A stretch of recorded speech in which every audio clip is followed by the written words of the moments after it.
আজ একখানে requested video নিয়ে চলে এসেছি।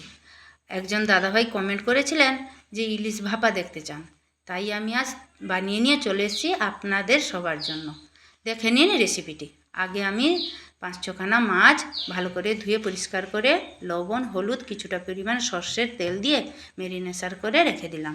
এবারে এর মশলার জন্য আমি বেটে নেব কয়েকটি মশলা।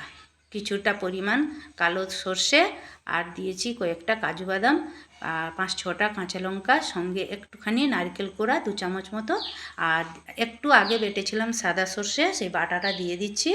আর দিচ্ছি লবণ পরিমাণ মতো, সামান্য হলুদ গুঁড়া দিয়ে দেবো, আর দিব 2 চামচ মতো টক দই দিয়ে এটা মিক্সি জারে সরাসরি ভালো করে মিহি করে পেস্ট করে নেব।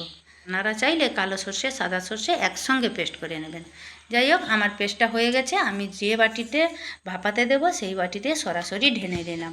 আর একটু বেশি পরিমাণ 4 চামচের মতো সর্ষের তেল দিয়ে দিলাম, দিয়ে অনেকক্ষণ একটু ফেটাতে থাকবো। এতক্ষণ ফেটাবো যাতে সর্ষের ওই পেস্টটার সঙ্গে সর্ষের তেলটা যেন মিক্স হয়ে যায়।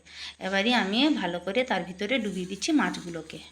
তো মাছগুলোকে ডুবিয়ে আমি আবার চামচ দিয়ে একটুখানি তুলে নেব, কারণ যাতে বাটিতে না লেগে যায়, মিডিলে যেন থাকে।